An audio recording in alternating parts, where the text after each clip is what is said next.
Hello दोस्तों, स्वागत है आपका अपने चैनल ललिता सक्सेस एकेडमी में, जहां पर हम यूपी टेट 2026 की संपूर्ण तैयारी कराने वाले हैं।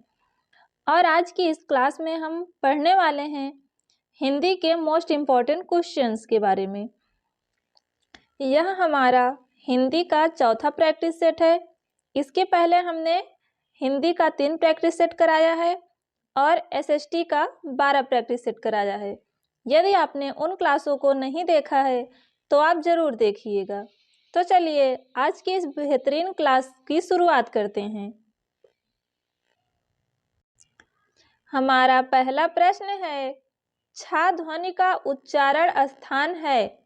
ऑप्शन दिए गए हैं दंत्य, ओष्ठ, तालव्य या फिर कंठ। इसका राइट आंसर होगा ऑप्शन सी, तालव्य। छ ध्वनि का उच्चारण स्थान तालव्य होता है। च वर्ग के 5 वर्ण चा, छ, जा, झ, इया, इसका उच्चारण स्थान जो है वह तालव्य होता है। हमारा अगला प्रश्न है, ज्ञ वर्ण किन वर्णों के संयोग से बना है। ज प्लस इया, ज हलंत प्लस इया, ग प्लस इया या फिर ग हलंत प्लस इया।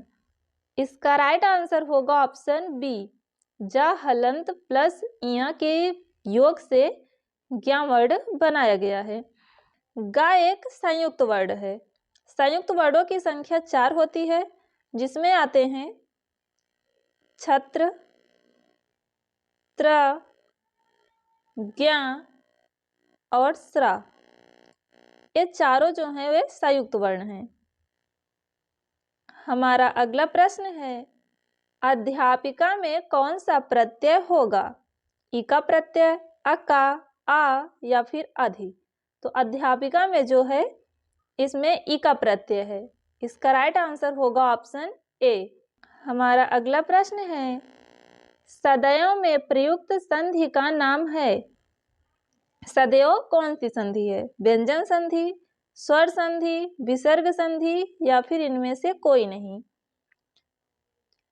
तो सदैव जो है ये स्वर संधि है। इसका राइट आंसर होगा ऑप्शन बी। स्वर संधि के अंदर अगर पूछे तो यह वृद्धि स्वर संधि है। सदैव का संधि विच्छेद होता है सदा प्लस एव। ये सदैव का संधि विच्छेद है। इसमें बड़ा आ प्लस ए को मिलाकर आय बना हुआ है।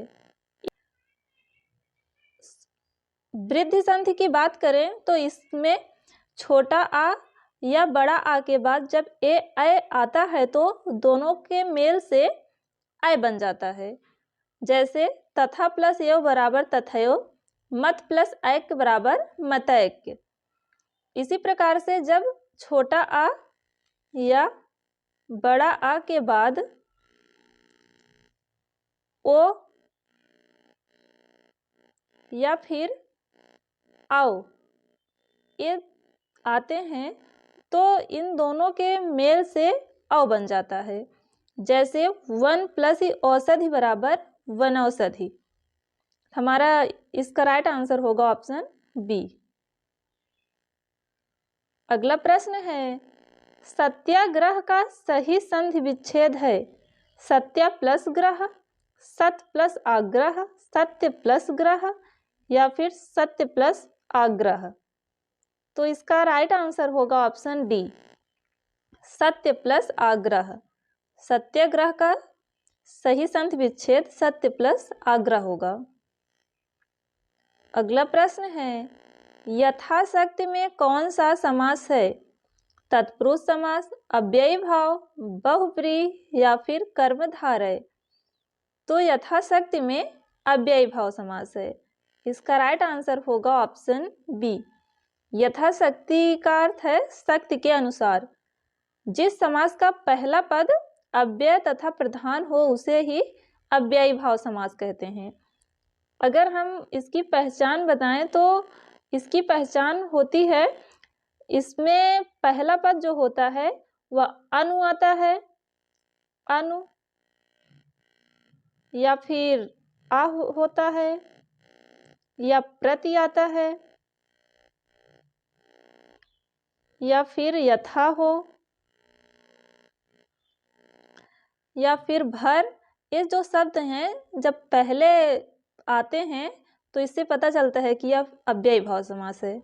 इस प्रकार से हम इसकी पहचान कर सकते हैं। हमारा अगला प्रश्न है, सिर पर धारण करने योग्य के लिए सर्वाधिक उपयुक्त शब्द कौन सा है?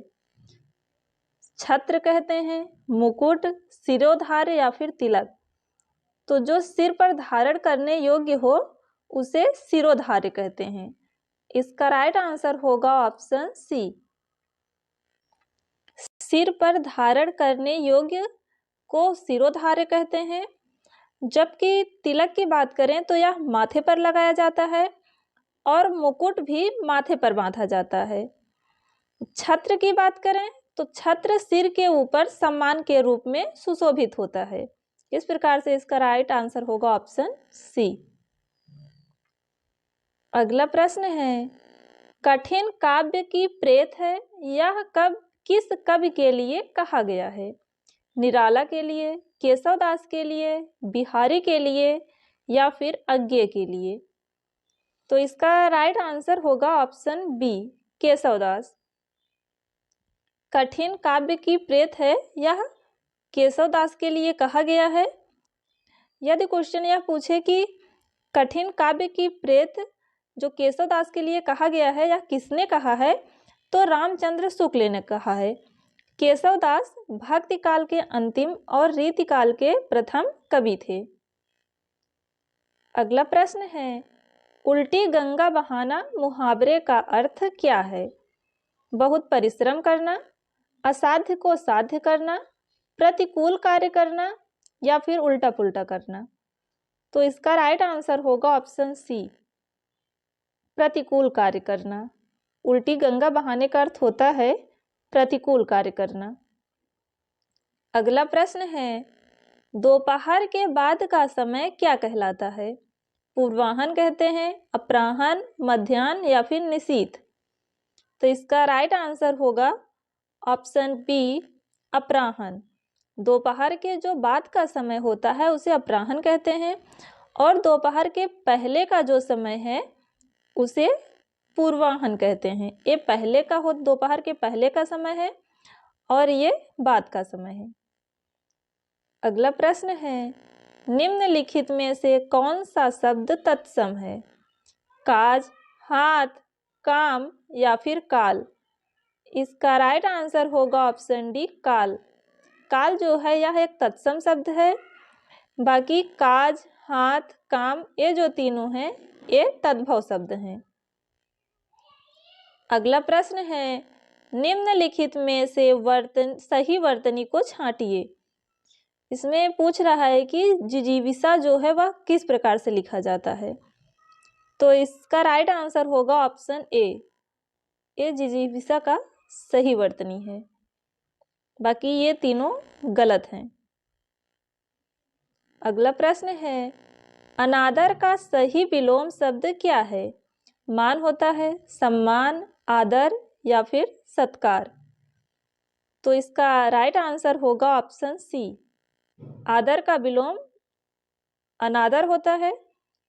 मान की बात करें तो मान का विलोम अपमान है और सत्कार का विलोम तिरस्कार होता है। हमारा अगला प्रश्न है, निस दिन बरसत नैन हमारे, इस पंक्ति में किस रस का वर्णन किया गया है? वीर रस, भयानक रस, श्रृंगार रस या फिर वात्सल? इसका राइट आंसर होगा ऑप्शन सी, श्रृंगार रस। निस दिन बरसत नैन हमारे, इसमें श्रृंगार रस है। इसमें प्रेमिका अपने प्रेमी के विषय में सोचते ही उसके नैनों से प्रतिदिन आंसू की बरसात हो रही है। इस प्रकार से इसमें वियोग श्रृंगार रस है। जहाँ पर हृदय में उत्साह उत्पन्न हो उसे वीर रस कहते हैं और जहाँ पर किसी वस्तु या दृश्य को देखकर भय उत्पन्न हो वहाँ पर भयानक रस होता है। अगला प्रश्न है, निम्न में से कौन सा जलधि का पर्यायवाची शब्द नहीं है? वारिधि, पयोधि, दधि या फिर उदधि? इसका राइट आंसर होगा ऑप्शन सी, दधि। दधि जो है यह जलधि का पर्यायवाची नहीं है, बल्कि दधि का अर्थ होता है दही। बाकी वारिधि, पयोधि, उदधि ये जो तीनों हैं वो जलधि के पर्यायवाची शब्द हैं। अगला प्रश्न है, फूले का सकल महिछाई में कौन सा अलंकार है? अनुप्रास अलंकार, उपमा अलंकार, उत्प्रेक्षा अलंकार या फिर भ्रांतिमान अलंकार? इसका राइट आंसर होगा ऑप्शन सी, उत्प्रेक्षा अलंकार। जहां पर उपमेय में उपमान की संभावना की जाए वहां पर उत्प्रेक्षा अलंकार होता है।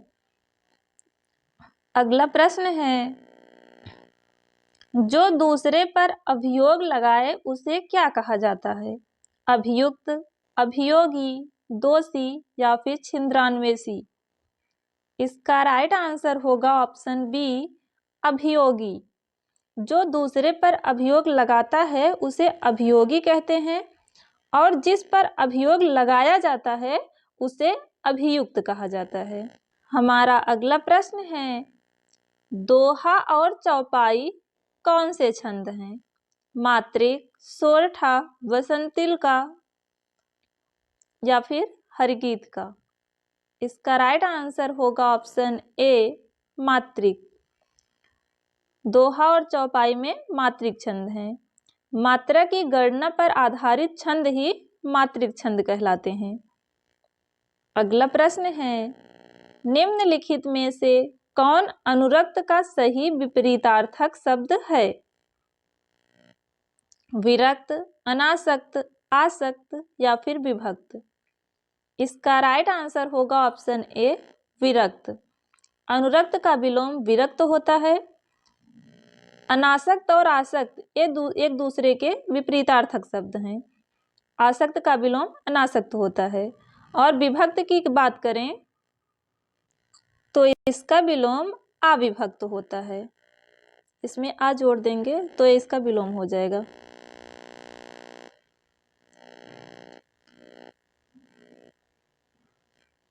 अगला प्रश्न है, दिए गए शब्दों में शुद्ध वर्तनी वाला शब्द कौन सा है?